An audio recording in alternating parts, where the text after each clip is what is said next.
एक दिन बादशाह अकबर ने ऐलान किया कि जो भी मेरे सवालों का सही जवाब देगा उसे भारी इनाम दिया जाएगा।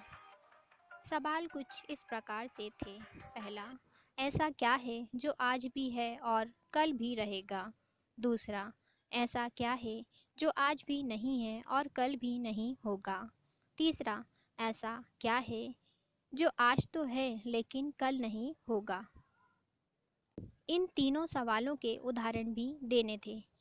किसी को भी इन चतुराई भरे तीनों सवालों का जवाब नहीं सूझा। तभी बीरबल बोला, हुजूर, आपके सवालों का जवाब मैं दे सकता हूँ, लेकिन इसके लिए आपको मेरे साथ शहर का दौरा करना होगा। तभी आपके सवाल सही ढंग से हल हो पाएंगे। अकबर और बीरबल ने भेष बदला और सूफियों का बाना पहनकर निकल पड़े। कुछ ही देर बाद वे बाजार में खड़े थे। फिर दोनों एक दुकान में घुस गए। बीरबल ने दुकानदार से कहा, हमें बच्चों की पढ़ाई के लिए मदरसा बनाना है, तुम हमें इसके लिए 1000 रुपये दे दो।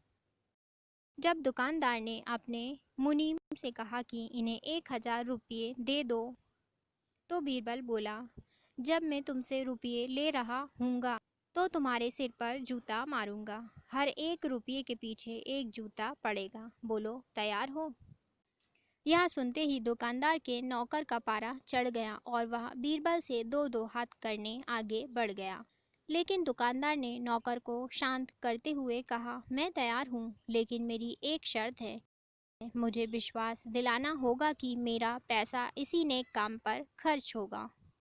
ऐसा कहते हुए दुकानदार ने सिर झुका दिया और बीरबल से बोला कि जूता मारना शुरू करें। तब बीरबल व अकबर बिना कुछ कहे सुने दुकान से बाहर निकल आए। दोनों चुपचाप चले जा रहे थे। तभी बीरबल बोले, बंदा परवर, दुकान में जो कुछ हुआ उसका मतलब है कि दुकानदार के पास आज पैसा है और उस पैसे को नेक कामों में लगाने की नियत भी है, जो उसे आने वाले कल भविष्य में नाम देगी। इसका एक मतलब यह भी है कि अपने नेक कामों से वह जन्नत में अपनी जगह पक्की कर लेगा। आप इसे यूं भी कह सकते हैं कि जो कुछ उसके पास आज है कल भी उसके साथ होगा। यह आपके पहले सवाल का जवाब है। फिर वे चलते हुए एक भिखारी के पास पहुँचे। उन्होंने देखा कि एक आदमी उसे कुछ खाने को दे रहा है और वह खाने का सामान उस भिखारी की ज़रूरत से कहीं ज़्यादा है। तब बीरबल उस भिखारी से बोला, हम भूखे हैं, कुछ हमें भी दे दो खाने को। बीरबल की बात सुनकर भिखारी बरस पड़ा, भागो यहाँ से, जाने कहाँ से आ जाते हैं मांगने। तब बीरबल बादशाह से बोला, यह रहा हुजूर आपके दूसरे सवाल का जवाब। यह भिखारी ईश्वर को खुश करना नहीं जानता। इसका मतलब यह है कि जो कुछ इसके पास आज है वो कल नहीं होगा। दोनों फिर आगे बढ़ गए। उन्होंने देखा कि एक तपस्वी पेड़ के नीचे तपस्या कर रहा है। बीरबल ने पास जाकर उसके सामने कुछ पैसे रखे। तब वह तपस्वी बोला, इसे हटाओ यहाँ से, मेरे लिए यह बेईमानी से पाया गया पैसा है। ऐसा पैसा मुझे नहीं चाहिए।